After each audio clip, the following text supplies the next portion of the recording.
Bismillahirrahmanirrahim. Assalamualaikum warahmatullahi wabarakatuh.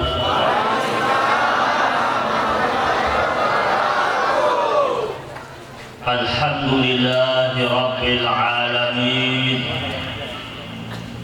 Alhamdulillahi wa kafa. Wassalatu wassalamu ala habibinal mustafa wa ala alihi wa ashabihi ahli sidqi wal wafa. Allahumma salli ala sayyidina Muhammad al-fatihu lima ughliq wal khatimu lima sabaq nasirul haqqi bil haqq wal hadi ila siratikal mustaqim wa ala alihi haqqa qadrihi wa miqdarihi al-azim. Subhanaka la ilma lana illa ma 'allamtana innaka antal alimul hakim. Allahumma 'allimna ma yanfa'una warzuqna 'ilman wa arinal haqqa haqqan warzuqna ittiba'ah wa arinal batila batila warzuqna ijtinabah wa adkhilna fi 'ibadika as-salihin. Subuhun qudusun Rabbuna wa Rabbul malaikati warruh. Muslimin muslimat yang dimuliakan Allah Subhanahu wa taala, wabil khusus sahibul bait Bapak Haji Joni beserta Ibu Hajah Eti dan seluruh keluarga besarnya, para tamu undangan yang hadir, baik dari jajaran pemerintahan,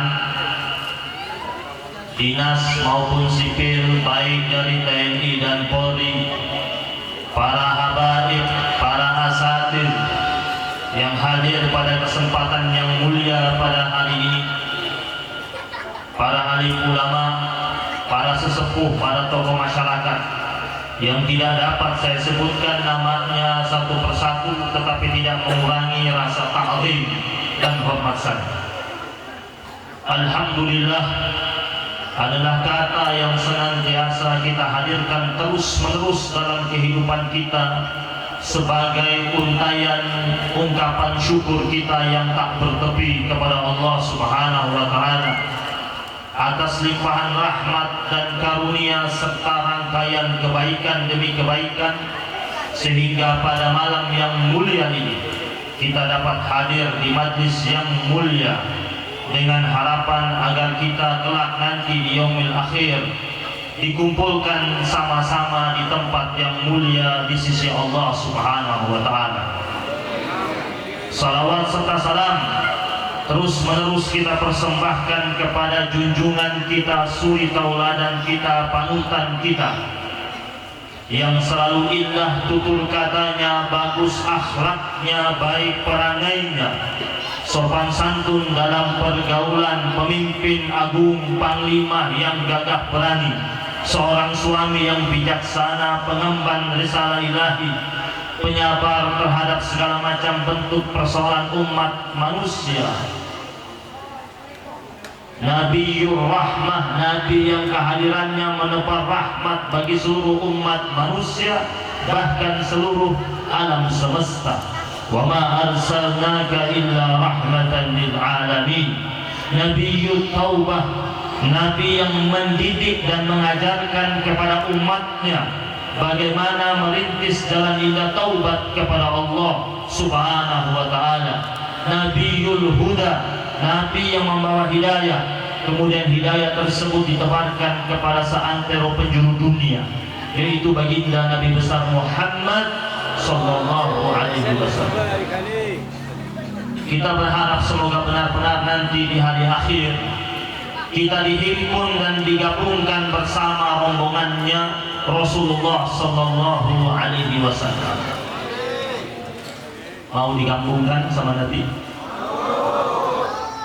Rasulullah sallallahu alaihi wasallam menanti umatnya di pinggir telaga Al-Kautsar.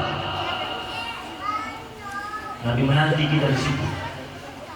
Nabi pernah bersabda kepada para sahabat-sahabatnya, inna likulli nabiyyin hawdan. Sesungguhnya para nabi-nabi semuanya mereka memiliki telaga mereka masing-masing. Nanti di hari akhir umatnya Nabi Adam kumpul di telaganya Nabi Adam. Nabi Nuh kumpul di telaganya Nabi Nuh. Sampai Nabi Isa al-Masih. Kata Nabi, setiap Nabi memiliki telaganya masing-masing.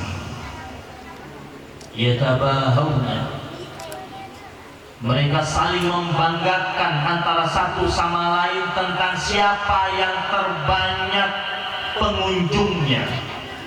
Dan Rasul berkata kepada para sahabat-sahabatnya, wa ana arju, dan aku sangat berharap, kata Nabi, bahwasanya nanti yang mengunjungi telagaku adalah umatku yang paling banyak. Ini harapan Rasulullah Sallallahu Alaihi Wasallam yang seharusnya kita sebagai umatnya mengambil perhatian, menyongsong dan menyambut harapan tersebut dengan cara benar-benar merekam perjalanan Nabi, dengan cara betul-betul mengikuti pesan-pesan Nabi, dengan cara betul-betul mengikuti sunnahnya Rasulullah Sallallahu Alaihi Wasallam. Para sahabat Nabi pernah bertanya tentang kondisi telaga Al-Kautsar nanti. Mereka tanya sama Nabi, bagaimana luasnya nanti? Kata Nabi, min maqami hadza ila Amman. Saat Nabi bersabda, waktu itu Nabi masih tinggal di Mekah. Kata Nabi, telaga Al-Kautsar itu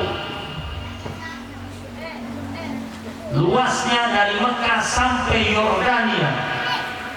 Begitu luas telaga Kautsar.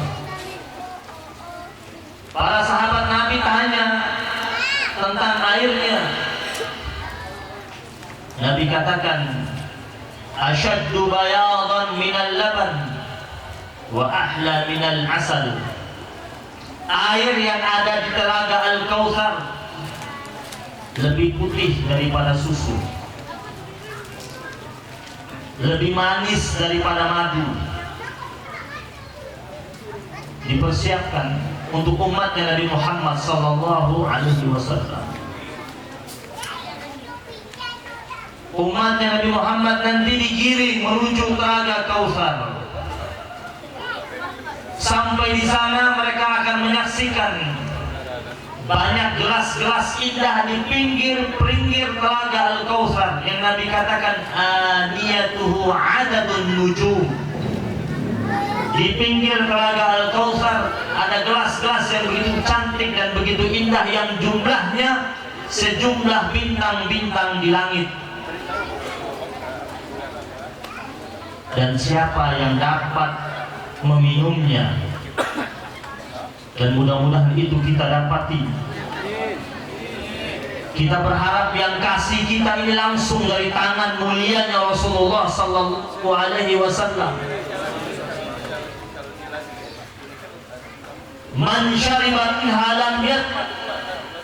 Siapa yang minum air dari telaga Kautsar, dia tidak akan pernah merasakan kehausan selama-lamanya. Satu kali tegukan, dia tak pernah lagi merasakan kehausan selama-lamanya. Jemaah yang dimuliakan Allah Subhanahu wa Ta'ala, inilah persembahan Allah buat umatnya Nabi Muhammad Sallallahu Alaihi Wasallam. Mereka yang telah sampai di situ, ternyata kata Nabi, yang paling pertama diajak untuk minum adalah orang yang kelihatan tandanya. Yang kata Rasulullah Sallallahu Alaihi Wasallam, mereka datang ya'tuna ghurral muhajjalin. Mereka datang menuju tepian telaga Al-Kautsar. Ada ghurral muhajjalin. Ada ciri khusus pada tangan dan kaki mereka yang mengeluarkan cahaya. min asaril wudu, bekas daripada air wudu. Nabi pernah bilang sama sahabat-sahabat Nabi, pernahkah kalian melihat di tengah-tengah padang savana yang begitu luas ada ratusan ekor kuda berwarna hitam semuanya, dan dari ratusan ekor kuda yang berwarna hitam semuanya itu ada sekitar 5-10 ekor kakinya berbelang putih. Bisakah kalian menandainya? Kata para sahabat-sahabat Nabi, ya, kita bisa menandainya.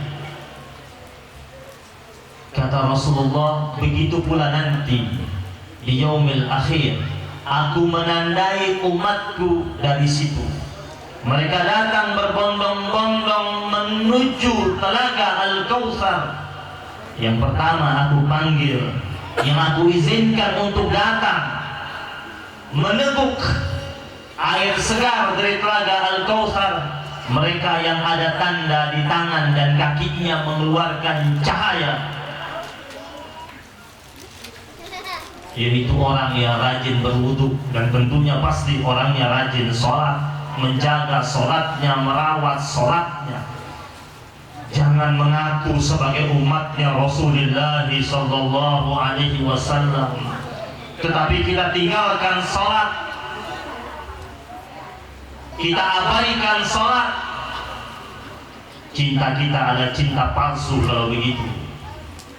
Kita mengatakan kita cinta sama Nabi, kita ikuti Nabi.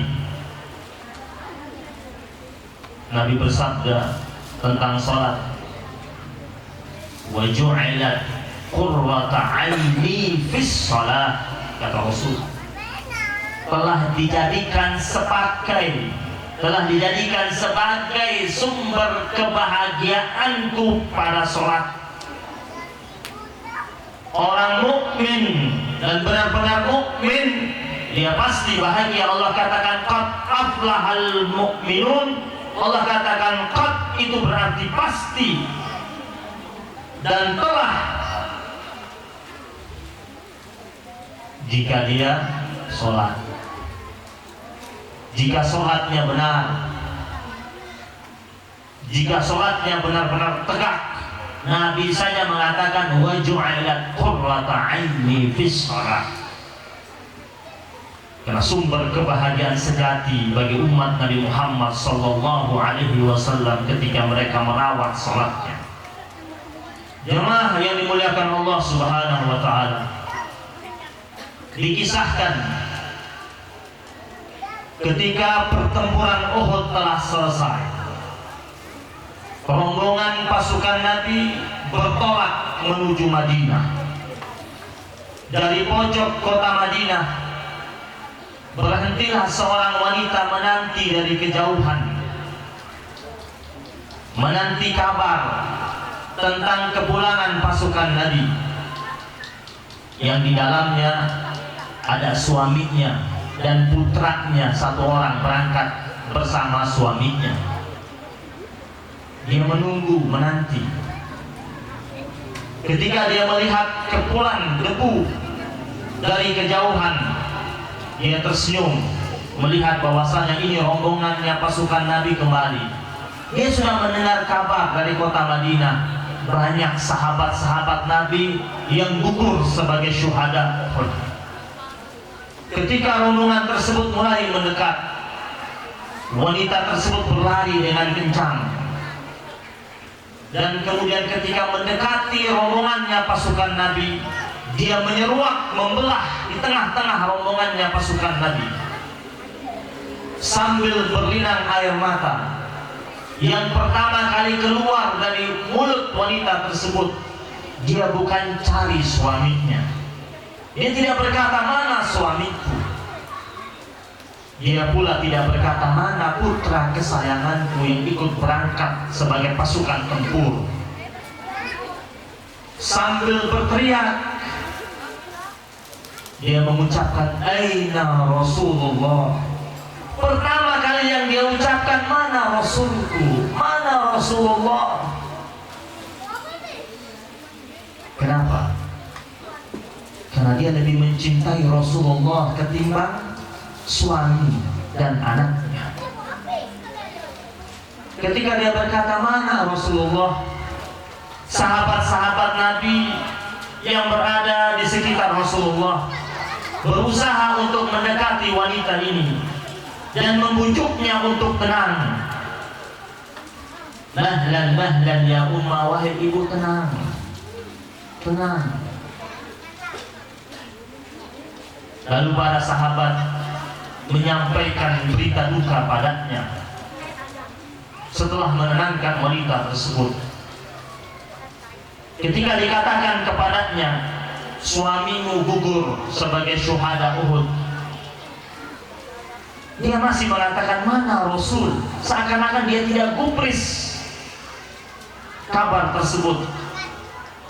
Dikabarkan lagi kepadanya, anakmu gugur juga sebagai syuhada Uhud.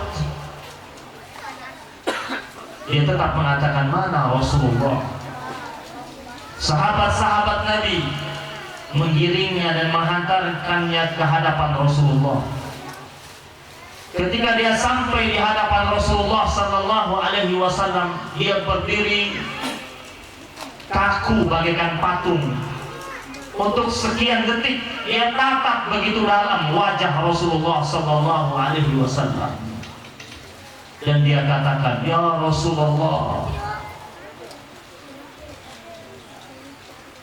seluruh musibah bagiku ringan di hadapanku, dan aku tidak akan merasakan kesedihan apapun setelah aku melihat engkau selamat.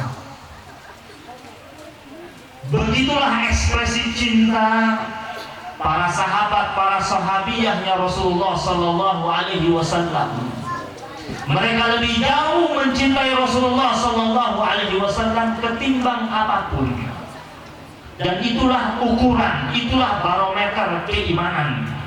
Ukuran sejati keimanannya itu, sebagaimana dalam hadis yang sahih, la yu'minu ahadukum hatta akuna ahabba ilaihi min walidihi wa waladihi wan nasi ajma'in, atau kama qala Rasulullah sallallahu alaihi wasallam. Tidak beriman seseorang sampai aku Rasulullah sallallahu alaihi wasallam lebih jauh ia cintai ketimbang orang tuanya, ketimbang anaknya, ketimbang seluruh manusia yang lainnya. Jemaah yang dimuliakan Allah Subhanahu wa taala, dalam Al-Quran juga Allah menegaskan itu. Di awal surat Al-Hujurat, ya ayyuhalladzina amanu la tuqaddimu baina yadayillahi wa rasulih. Hai orang-orang yang beriman, janganlah kalian mendahulukan diri kalian ketimbang Allah dan Rasul. Ini perintah Allah, dimulai dengan ya ayyuhalladzina amanu, hai orang-orang yang beriman. Kita mengaku kita sebagai hamba Allah yang beriman. Allah katakan, kalau memang beriman, jangan kalian dahulukan diri kalian ketimbang Allah dan Rasulnya.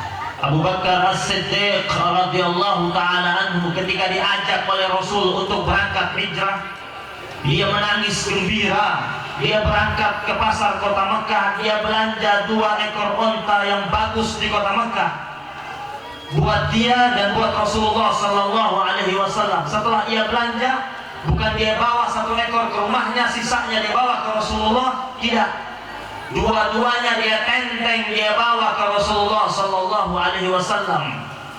Setelah sampai di hadapan Rasul dan dia katakan, wahai Rasulullah, saya sudah beli di pasar kota Mekah, silakan engkau pilih mana yang mau kau ambil, sisanya baru buat saya. Padahal dia beli pakai uangnya.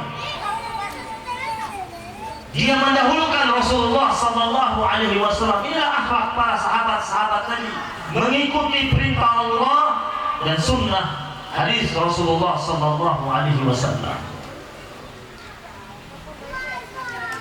Makanya ketika Ja'far bin Abi Thalib bersama beberapa sahabat-sahabat Nabi berangkat pergi minta suaka perlindungan ke Raja Habasyah Najasyi. Berangkat temui raja, minta suaka perlindungan, dan diberikan perlindungan. Ja'far bin Abi Thalib, sepupunya Rasulullah sallallahu alaihi wasallam, yang menurut riwayat beliau adalah salah satu di antara 5 orang yang perawakannya dan wajahnya mirip dengan Rasulullah sallallahu alaihi wasallam. Ada 5 orang yang wajah dan perawakannya mirip dengan Rasulullah sallallahu alaihi wasallam. Ada Abu Sufyan bin Harithah bin Abdul Muttalib, ada Kusam bin Abbas bin Abdul Muttalib, ada juga Hasan bin Ali bin Abi Thalib, cucunya Rasul, mirip dengan Nabi. Ada juga Ja'far bin Abi Thalib. Menurut riwayat, yang paling mirip dengan Nabi Ja'far bin Abi Thalib. Yang paling mirip perawakannya dengan Nabi Ja'far bin Abi Thalib. Dan Nabi juga sangat sayang sama beliau.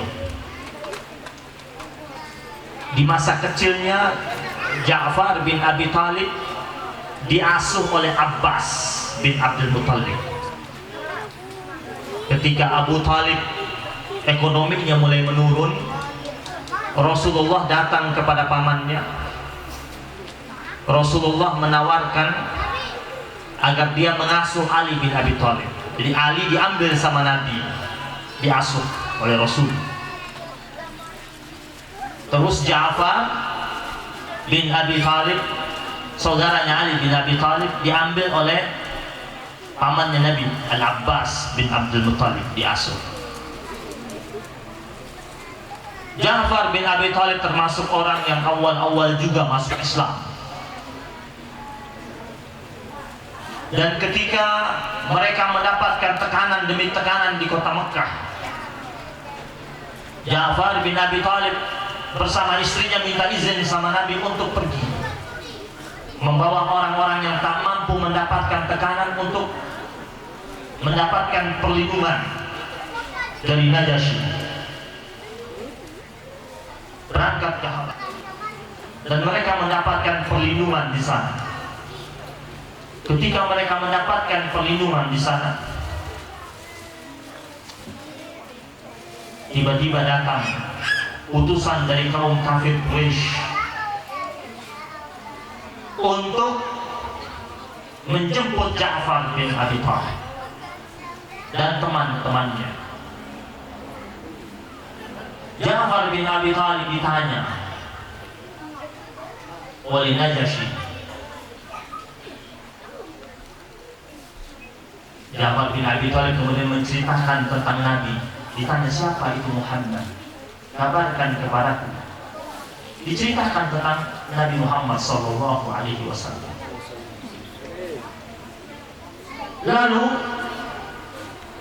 ini raja coba lagi tanya kepada utusan dari orang-orang kafir Quraisy. Utusan dari orang-orang kafir Quraisy ketika datang jumpa sama raja ini, Najasyi tanya, bagaimana pendapat kalian tentang Muhammad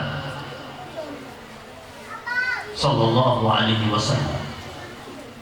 Jemaah yang dirahmati Allah Subhanahu wa taala, sang utusan ini berkata, laulal haya min ay ya'ziru alayya kadhiban lakadzabtu an Muhammad. Kalau tidak karena malu saya nanti bakalan di kemudian dibilang sebagai tukang dusta, saya akan berdusta tentang siapa itu Muhammad sallallahu alaihi wasallam.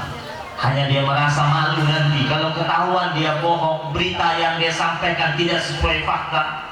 Dia malu dan dia takut nanti ketahuan berbohong. Akhirnya dia bicara jujur. Dia bilang, kalau kau tanya siapa itu Muhammad,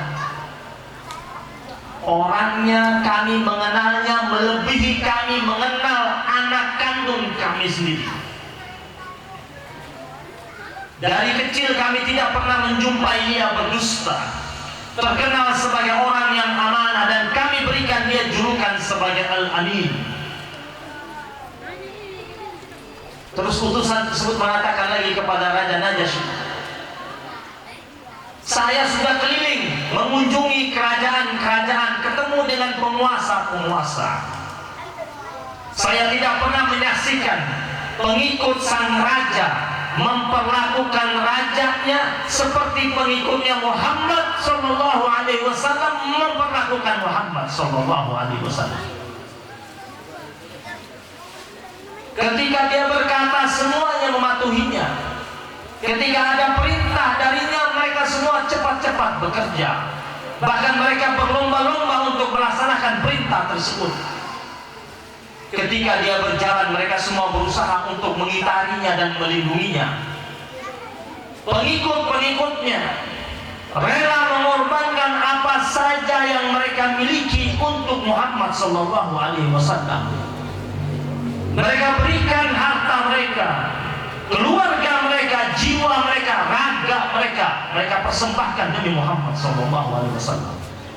Dia, wahai raja, pengikut-pengikut para raja memuja raja mereka, menyanjung raja mereka karena ingin mendapatkan upeti, ingin mendapatkan duit, ingin mendapatkan proyek, ingin mendapatkan keuntungan, ingin mendapatkan pekerjaan. Maka raja mereka disanjung. Tetapi pengikutnya Muhammad sallallahu alaihi wasallam tidak. Mereka korbankan semua yang mereka miliki. Inilah Rasulullah sallallahu alaihi wasallam. Para sahabat Nabi menunjukkan cinta mereka dengan gayanya yang berbeda-beda. Dan dalam Islam, catat baik-baik, dalam Islam cinta itu tidak bertepi, cinta itu tidak ada batasnya, dan tidak ada kata-kata berlebihan dalam cinta. Karena setiap orang pasti punya cara masing-masing mengekspresikan cinta, dan itu sah-sah saja. Begitu pula para sahabat-sahabat Nabi mengekspresikan cinta mereka kepada Rasulullah sallallahu alaihi wasallam. Sebagaimana seorang pedagang minyak wangi, setiap kali dia mau pergi berdagang, mampir di depan rumahnya Rasulullah sallallahu alaihi wasallam, dia mengucapkan salam, assalamualaikum ya Rasulullah. Lalu pergi dagang, Rasul buka pintu, jawab salamnya. Dia meyakini salam itu kan doa. Kalau dia ucapkan salam, Nabi jawab, berarti Nabi doain dia. Tiap pagi dia dapat doa dari Nabi, karena dia pedagang nih, hitung-hitungan juga. Assalamualaikum ya Rasulullah, ditungguin, Nabi buka pintu, waalaikumsalam, itu doang. Terus pergi dia. Tiap hari begitu, tiap pagi. Padahal pasarnya itu tidak jauh dari rumahnya, dia rela muter lewat rumah Nabi. Assalamualaikum ya Rasulullah, biar dia didoain Nabi. Hingga suatu hari dia ucapkan salam 2 kali. Pagi dia ucapkan salam, sore pulang dari pasar dia lewat lagi, dia ucapkan salam. Dan ternyata itu salam terakhir yang diucapkan buat Rasulullah sallallahu alaihi wasallam. Setelah itu dia berangkat pergi keluar kota, pergi belanja barang dagangan, dan meninggal di tengah perjalanan.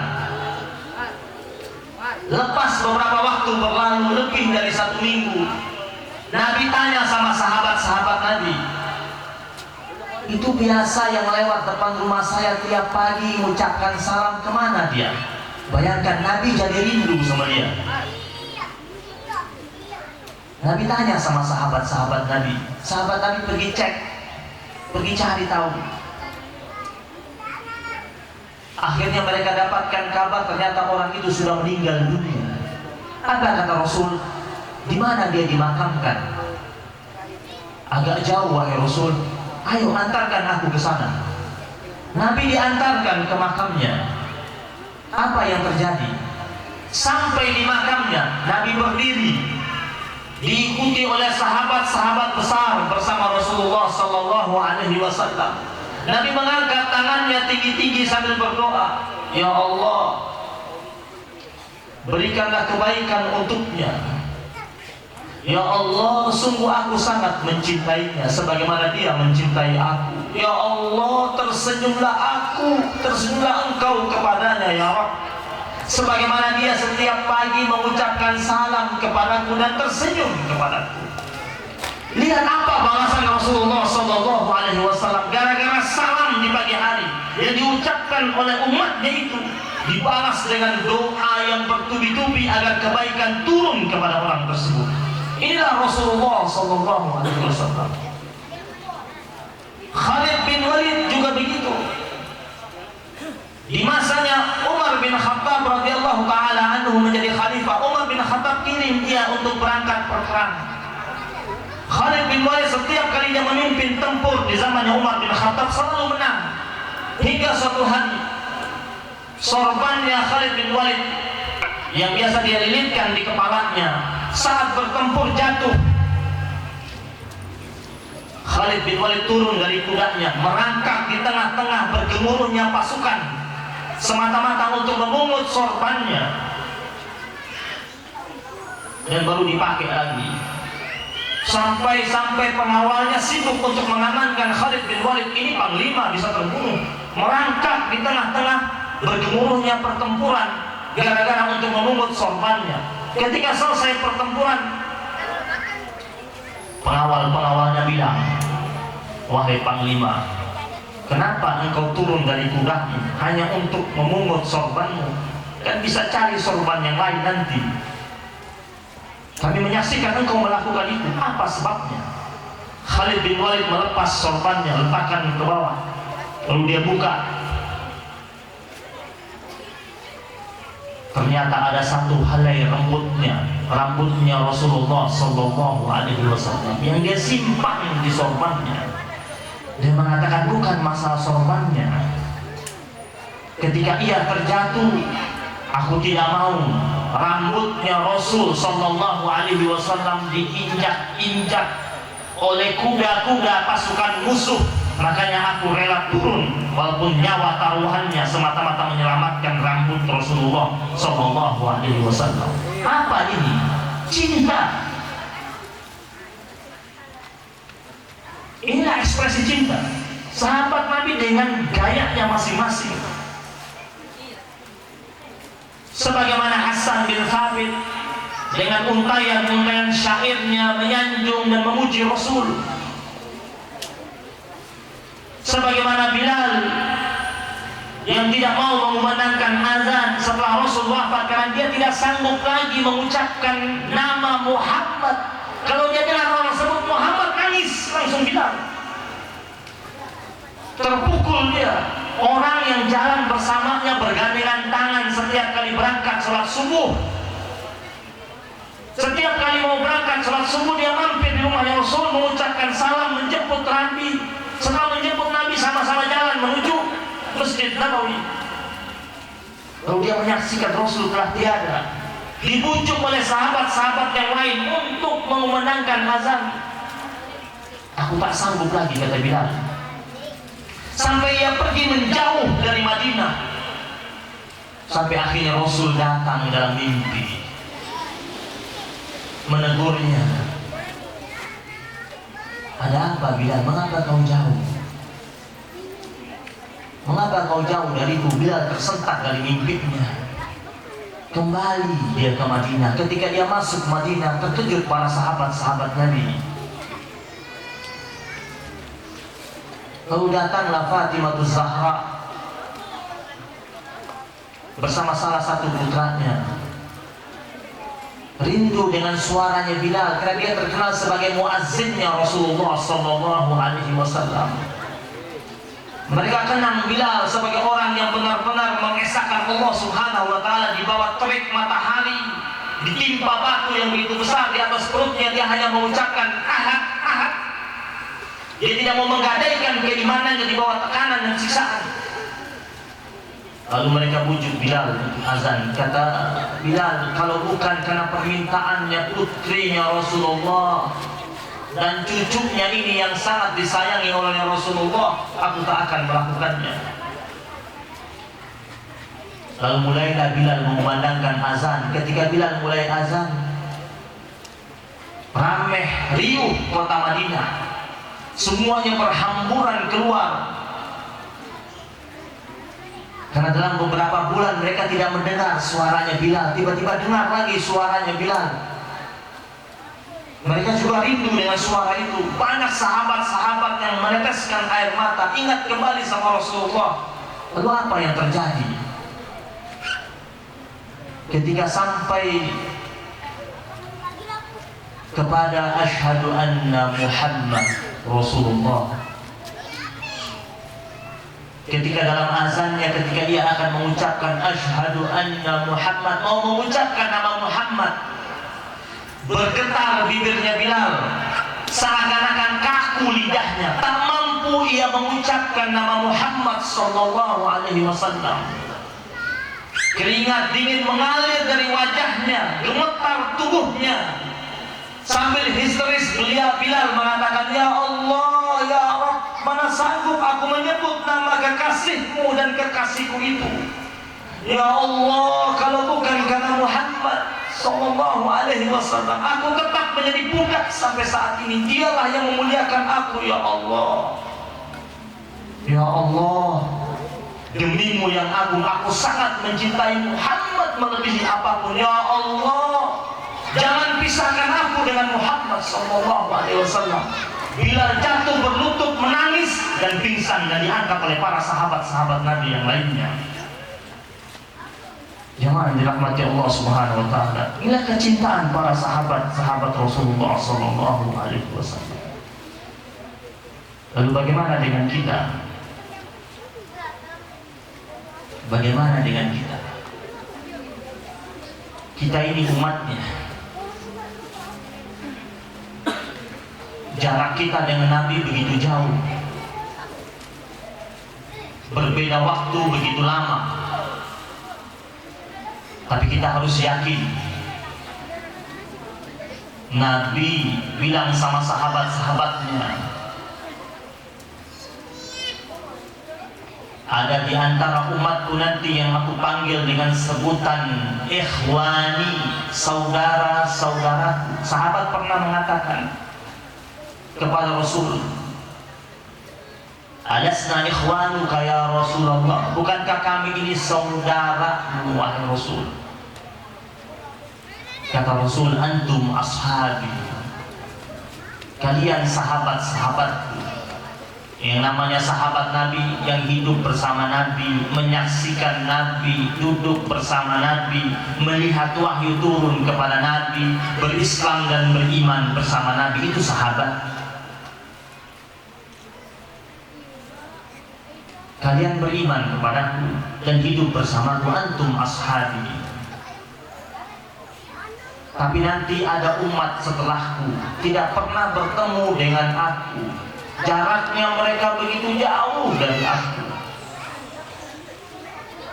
tetapi mereka beriman terhadap risalah yang aku bawa. Mereka yakin aku ini Rasulullah. Mereka itulah nanti di yaumul akhir aku panggil dengan sebutan ikhwani, saudara-saudaraku. Kalau kalian sahabatku, wajar kalian beriman. Kalian lihat langsung wahyu Allah turun kepada, bertemu Nabi setiap hari. Jemaah yang dirahmati Allah Subhanahu wa Ta'ala, sahabat Nabi itu kalau dapat sesuatu yang Nabi sampaikan kepada mereka, mereka langsung praktekkan semampu dan sekuat mereka. Ketika turun surat Al-Hujurat ayat yang kedua, ya ayyuhalladzina amanu la tarfa'u aswatakum fawqa sautin nabi. Wahai orang-orang yang beriman, jangan kalian angkat suara kalian di atas suara Nabi.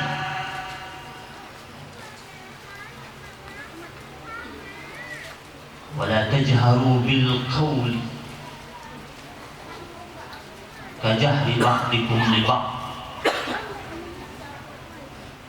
Dan janganlah kalian memanggil Rasul sebagaimana kalian memanggil sesama di antara kalian. Beda. Ini perintah Allah. Suara tidak boleh lebih tinggi dari suara Nabi. Jadi kayak apa tuh sahabat ketika ngomong di hadapan Nabi? Itu Allah yang suruh. Ketika ayat ini turun, ada seorang sahabat Nabi, orang Badui. Suaranya gede dan memang bawaannya gede. Suaranya dari lahir memang gede kalau ngomong. Ketika ayat ini turun, tiba-tiba dia menghilang. Gak pernah muncul lagi, gak pernah hadir lagi di majlisnya Rasulullah SAW. Dicari sama Nabi, kata Nabi, kemana sudah hilang lebih dari 2 minggu, kemana dia pergi? Mungkin dia sakit, atau mungkin ada urusan keluarga, coba cari tahu, kata Nabi. Ini Nabi perhatian sama umatnya. Dicari, dicek sama sahabat-sahabat Nabi, dapat dia ada di rumahnya, lagi sehat, gak ada urusan keluarganya, tidak ada masalah keluarganya. Lalu kata sahabat Nabi, ayo dipanggil Nabi. Dia bilang nanti dulu. Dia bilang sama sahabat Nabi yang datang menyusulnya, tidak tahukah kalian ketika ayat ini turun, ya ayyuhalladzina amanu la tarfa'u aswatakum fawqa sautin Nabi. Jangan angkat suara kalian di atas suara Nabi. Teman-temanku, kalian tahu kan suara saya gede, besar. Ini saya lagi menghindar, lagi latihan untuk turunkan suara saya. Karena saya takut nanti kalau ketemu di hadapan Nabi, suara saya masih besar. Dan Allah tidak mau tahu siapapun kalian, apapun alasannya. Jangan merasa ini saya dari suku ini biasa suara seperti sini. Gak bisa. Di hadapan Nabi perintahnya umum, kata Allah. Jangan angkat suara kalian di atas suara Nabi. Kenapa? Karena Allah katakan di akhir ayat itu, antah bato'a'man. Kalau kalian lakukan, kata Allah, suara kalian lebih tinggi daripada suara Nabi, amal kalian batal semua. Wa antum la tash'urun. Sedangkan kalian tidak sadar. Bayangin, suara lebih tinggi di hadapan Nabi, amalnya batal semua. Makanya sahabat-sahabat Nabi ketika duduk di hadapan Nabi, lebih banyak mereka diam dan tidak ngomong. Kalau mereka bicara, bicaranya sepantasnya. Dan ketika mereka ngomong, suara mereka 1 oktav atau 2 oktav di bawah suaranya Nabi. Ketika mereka duduk di hadapan Nabi, diriwayatkan kepala mereka tertunduk seakan-akan ada burung yang bertengger di atas kepala mereka. Tak ada di antara mereka mampu melukiskan yang sebenarnya wajahnya Rasulullah sallallahu alaihi wasallam. Man ra'a wajhaka yas'ad. Siapa yang melihat wajah Nabi, orangnya menjadi senang, suka dan terpukau serta terpesona. Anas bin Malik radhiyallahu taala anhu pernah keluar di malam hari di saat bulan purnama. Dia menyaksikan Rasulullah sallallahu alaihi wasallam lagi berdiri di pojok pemakaman Baqi. Dia lihat dari kejauhan, kata Anas bin Malik, pada malam hari itu bulan purnama. Ra'aitu Rasul, summa ra'aitul qamar. Ra'aitul Rasul, summa ra'aitul qamar. Aku lihat Rasulullah, aku lihat bulan purnama. Aku lihat lagi Rasulullah, aku lihat lagi rembulan berkali-kali. Fa innahu ajmal minal qamar. Kata Anas bin Malik, dia jauh lebih indah daripada purnama tersebut. Anas bin Malik melukiskan Nabi seperti itu. Maka kita ini baru lagi rame-rame ada orang dengan tega menghina dan melecehkan Nabi. Kalau orang menghina dan melecehkan kita, kita masih boleh bertahan. Tetapi ketika yang dilecehkan itu Allah dan Rasulnya, maka kita harus bertindak, harus mengambil sikap. Ada orang di Prancis sana dengan gegabah melecehkan Rasulullah Sallallahu Alaihi Wasallam, figur kita, panutan kita, manusia mulia, manusia utama, kekasihnya Allah Subhanahu wa Ta'ala, yang sempurna diciptakan di atas muka bumi, yang maksum, yang terjaga dari segala macam bentuk kesalahan, yang dosanya diampuni baik terdahulu maupun yang akan datang. Terus kita disuguhkan oleh tampilan penghinaan kepada Rasulullah Sallallahu Alaihi Wasallam, maka umat Islam harus melakukan protes dan mengambilkan sikap, menunjukkan eksistensinya. Karena kemuliaan Rasul adalah kemuliaan Islam, dan kemuliaan Rasul adalah kemuliaan Allah Subhanahu wa Ta'ala. Rasulullah Sallallahu Alaihi Wasallam ketika ia diganggu secara pribadi, beliau tenang dan diam. Tetapi ketika ia diganggu sebagai Rasulullah, Rasul tidak menerimanya. Rasul mengambil sikap. Maka penghinaan yang terjadi saat ini adalah berkenaan ia sebagai Rasulullah Sallallahu Alaihi Wasallam. Maka kita harus mengambil sikap. Tunjukkan bahwasanya kita umat Islam punya izzah, punya kemuliaan. Jemaah yang dirahmati Allah Subhanahu wa Ta'ala, mudah-mudahan majlis kita mendapatkan limpahan rahmat dan keberkahan dari Allah Subhanahu wa Ta'ala. Dan kita berdoa mudah-mudahan sebagaimana malam hari ini kita merayakan peringatan Maulid Nabi besar Muhammad sallallahu alaihi wasallam, kita mendengarkan kisah hidupnya dari awal kelahirannya, masa kecilnya, remajanya, masa ia diangkat menjadi Rasul sampai masa wafatnya. Mudah-mudahan nanti di yaumil akhir kita mendapatkan penyambutan dari Rasulullah Sallallahu Alaihi Wasallam. Kita berharap mudah-mudahan nanti ketika kita akan meninggal dunia, kita disambut oleh Rasulullah Sallallahu Alaihi Wasallam. Terakhir, ada kisah dulu di Madinah, ada seorang ulama ahli hadis yang bernama Syekh Muhammad bin Muhammad Asy-Syamkiti, ahli hadis. Beliau pernah dahulu mengeluarkan fatwa bahwasanya amalan yang paling afdal di malam Jumat dan di hari Jumat adalah membaca salawat.